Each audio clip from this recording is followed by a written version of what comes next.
Hey guys, it's an election season. St. George City elections are the most important thing. We want you to go to votestg.com and find out who's running and what they stand for. See us all over Southern Utah in our voter information booth. We'll be at Digby's Market, Red Rock Bicycles, and the park. We'll see you out there.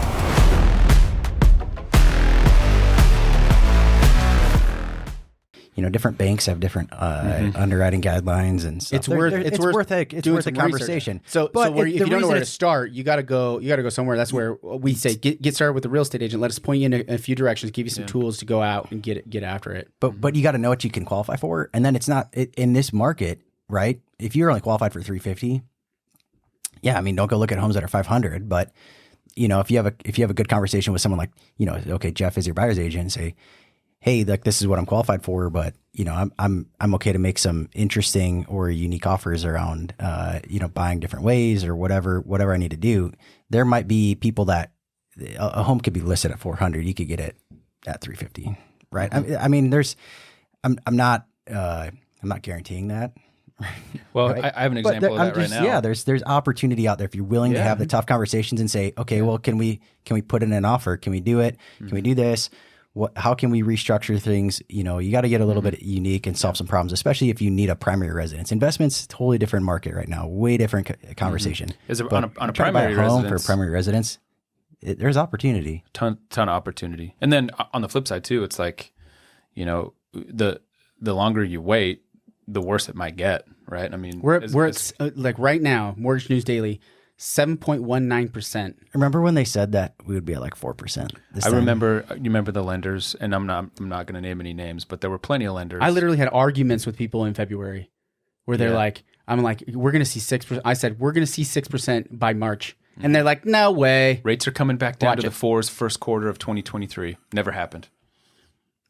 So go look at the yield curve, and I don't think the short end rates are going to come down, which only really means one thing, and that's that I think the long end carry is long duration's going up.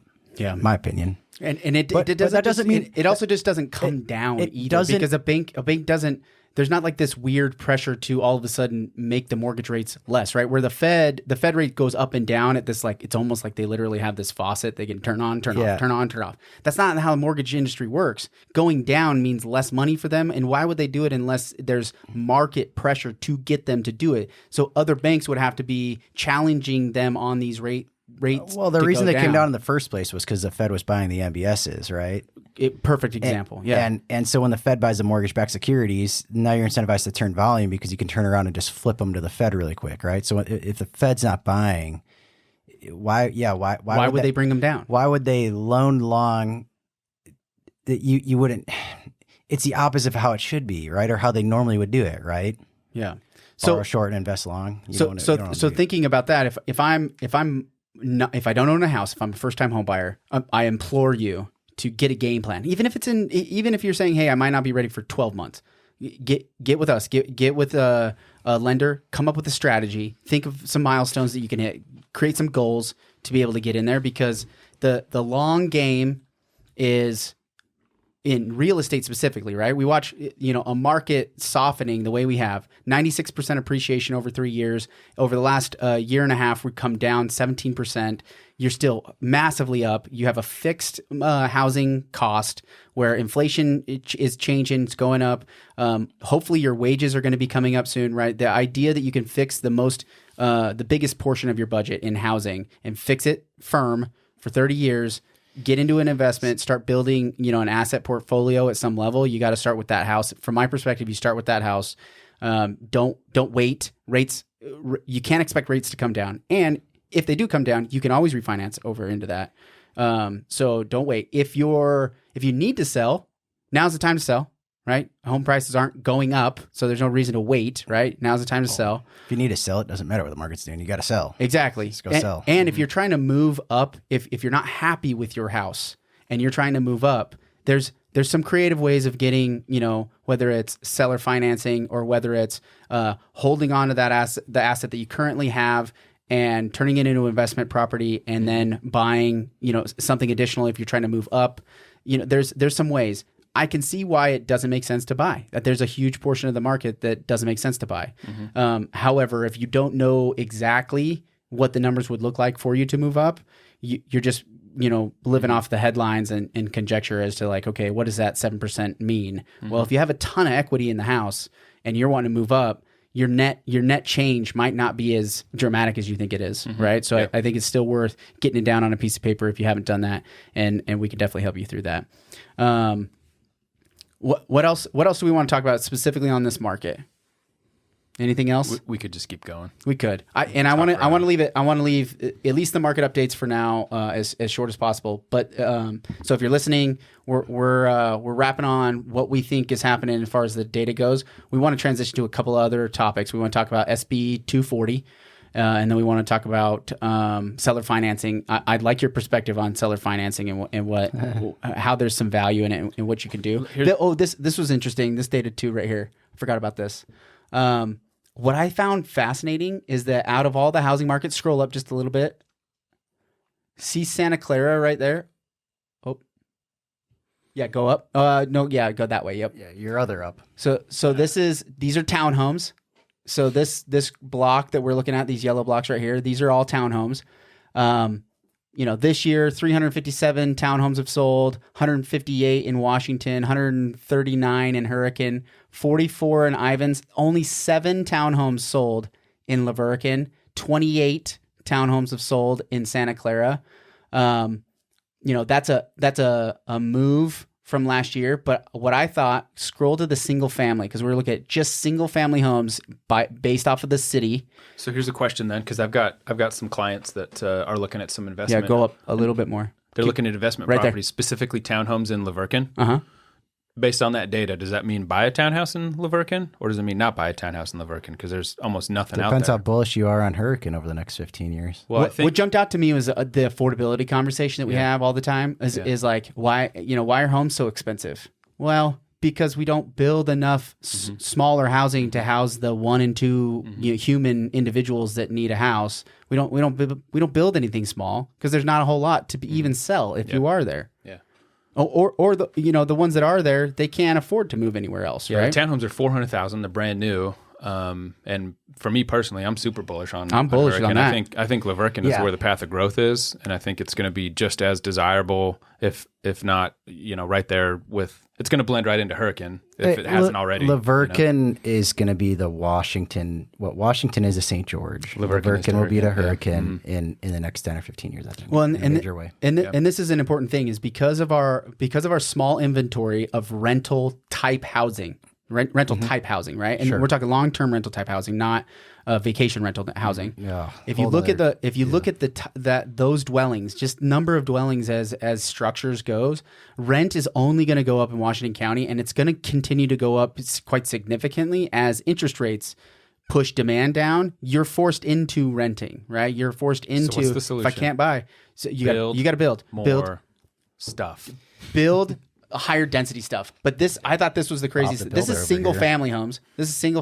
Okay. Same number of homes in Santa Clara, but look at the price change. Sold volume down 45%.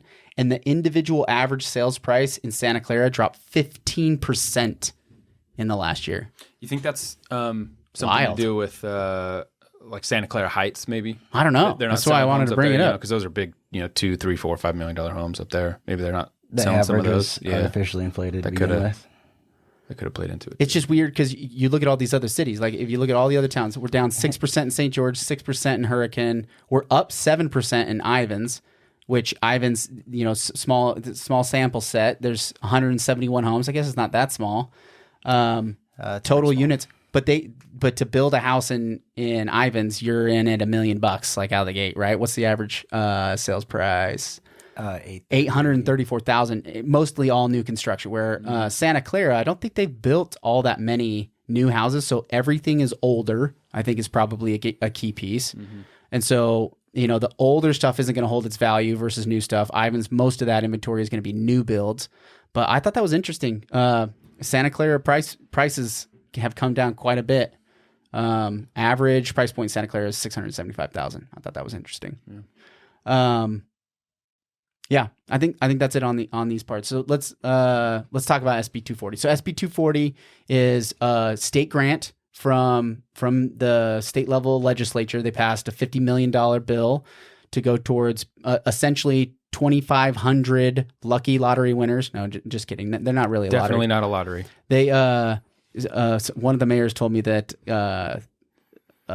grants like this, like these types of programs where you have to qualify for it, but only a limited number of people. They said that was like a lottery, like winning the lottery, because only a limited number of people could get it. Mm-hmm. But there's some requirements. It's got to stay below the FHA limit of about 450,000. Mm-hmm. The house has to be new construction, Mm-hmm. and the buyer has to be their first home. So it's a first time home buyer grant of $20,000. Or they couldn't have bought a home in the last 3 years. They have, which point. is the definition of a first time home buyer is, not buying a home in the last 3 years. Right. So They don't nick you for losing your last home as long as it's more than 3 years ago. So if you sold in the peak in 2021 and then you've been sitting on your hands, you might not yet qualify, but soon. So this program is going to go until they run out of basically those 2,500 grants. Right? They're $20,000. Remind me how do they get paid back? Remind me how the payback goes on this 20,000. Like if they sell. So if they sell Isn't it like a loan? It's a lien on the property. So it's Second mortgage. Second mortgage. So there's a couple of interesting caveats. So let's just use numbers here. If you bought a home with the grant for $400,000, they tack the 20 grand onto the end of it, and then all your closing costs are covered. Goes to your down payment. So really, you bought the home for $420,000, right?